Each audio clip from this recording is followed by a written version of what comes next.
വചനമൊഴി April 8.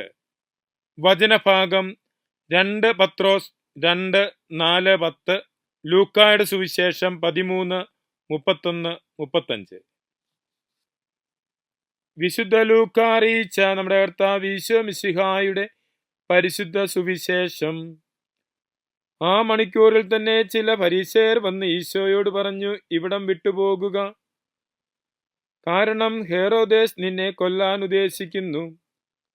അവൻ അവരോട് പറഞ്ഞു, നിങ്ങൾ പോയി ആ കുറുക്കനോട് പറയുവിൻ, ഞാൻ ഇന്നും നാളെയും പിശാചുകളെ പുറത്താക്കുകയും രോഗശാന്തി നൽകുകയും 3-ാം ദിവസം പൂർത്തിയാക്കുകയും ചെയ്യും.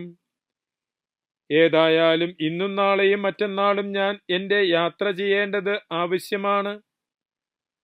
കാരണം ജെറുസലേമിന് പുറത്തു വെച്ച് ഒരു പ്രവാചകൻ വധിക്കപ്പെടുക സാധ്യമല്ല. ജെറുസലേം, ജെറുസലേം, പ്രവാചകന്മാരെ കൊല്ലുകയും നിന്റെ അടുത്തേക്ക് അയക്കപ്പെടുന്നവരെ കല്ലെറിയുകയും ചെയ്യുന്നവളെ, പിടക്കോഴി കുഞ്ഞുങ്ങളെ ചിറകിൻ കീഴിൽ എന്ന പോലെ നിന്റെ സന്താനങ്ങളെ ചേർത്ത് നിർത്തുവാൻ ഞാൻ എത്രയോ പ്രാവശ്യം ആഗ്രഹിച്ചു, എന്നാൽ നിനക്കോ മനസ്സുണ്ടായില്ല. ഇതാ നിങ്ങളുടെ ഭവനം നിങ്ങൾക്ക് വിട്ടിരിക്കുന്നു. ഞാൻ നിങ്ങളോട് പറയുന്നു, കർത്താവിന്റെ നാമത്തിൽ വരുന്നവൻ വാഴ്ത്തപ്പെട്ടവൻ എന്ന് നിങ്ങൾ പറയുന്നതുവരെ നിങ്ങൾ എന്നെ കാണുകയേയില്ല.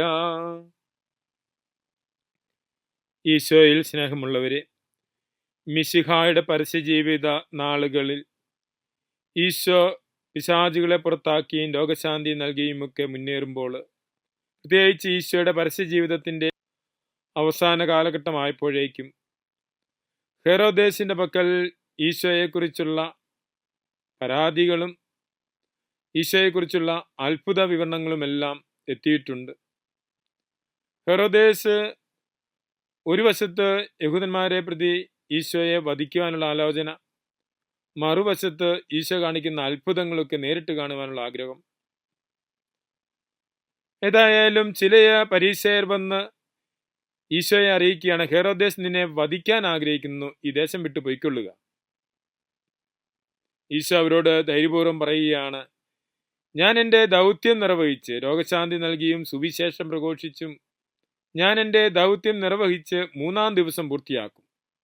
3-ാം ദിവസം എന്ന് പറയുന്നത് കർത്താവിൻ്റെ ഉത്ഥാനത്തിന്റെ ദിവസമാണ്, വിശുദ്ധ സുവിശേഷത്തിന്റെ പശ്ചാത്തലത്തിൽ.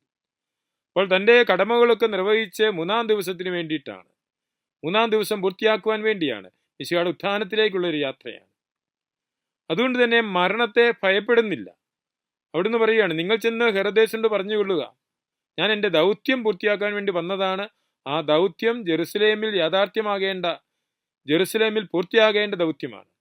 അതിനുവേണ്ടി മുന്നോട്ട് പോകുന്ന മിശിഹായെ ആ ദൗത്യത്തിൽ നിന്ന് വേർതിരിക്കുവാൻ ഒന്നിനും സാധിക്കുകയില്ല. കാരണം അത് ദൈവിക പദ്ധതിയാണ്. ദൈവിക പദ്ധതി അതിൻ്റെ സമയത്തും സ്ഥലത്തും പൂർത്തിയാകേണ്ടിയിരിക്കുന്നു എന്നാണ് ഈശോ പറയുന്നത്. അതിനുവേണ്ടി തന്നെ സമർപ്പിക്കുകയാണ്. എന്നാൽ ആ ദൈവിക പദ്ധതി പൂർത്തിയാകുമ്പോൾ ജനത ദൈവപുത്രനെ തിരസ്കരിക്കുമെങ്കിലും അവരും മാനസാന്തരപ്പെട്ട് കർത്താവിന്റെ നാമത്തിൽ വരുന്നവൻ വാഴ്ത്തപ്പെട്ടവൻ എന്ന് പാടിക്കൊണ്ട് മിശിഹായെ സ്വീകരിക്കുന്ന സമയം വരും എന്നുകൂടി ഈശോ ഓർമ്മപ്പെടുത്തുകയാണ്. രക്ഷാകര പദ്ധതി അതിൻ്റെ സമയത്തിൽ പൂർത്തിയാകുമ്പോഴും രക്ഷാകര പദ്ധതിയുടെ ഫലമായി മിശിഹായെ തിരസ്കരിച്ചവർ പോലും അവിടുത്തെ സ്വീകരിക്കുന്ന അവസ്ഥയിലേക്ക്, അങ്ങനെ സകലർക്കും രക്ഷ നൽകുന്ന അവസ്ഥയിലേക്ക് മിശിഹായുടെ പീഡാസഹന കുരിശിന്റെ ഉത്ഥാനം നയിക്കപ്പെടുമെന്ന സന്ദേശമാണ് ഈശോ പറയുന്നത്. സകല ജനപദങ്ങൾക്കും രക്ഷ നൽകിയ മിശിഹായുടെ പീഡാനുഭവ കുരിശിന്റെ ഉത്ഥാന രഹസ്യങ്ങളെ ധ്യാനിക്കുന്ന ഈ നോമ്പുകാലത്തിന്റെ അവസാന ആഴ്ചയിൽ നമുക്കും മിശിഹ നൽകുന്ന രക്ഷ ഉൾക്കൊള്ളുന്നതിനും മിശിഹ നൽകുന്ന രക്ഷ എല്ലാവർക്കും ഉണ്ട് എന്ന സുവിശേഷം പങ്കുവെക്കുന്നതിനും പ്രത്യേകം പരിശ്രമിക്കാം. മിശിഹ നമ്മെ അനുഗ്രഹിക്കട്ടെ. ആമേൻ.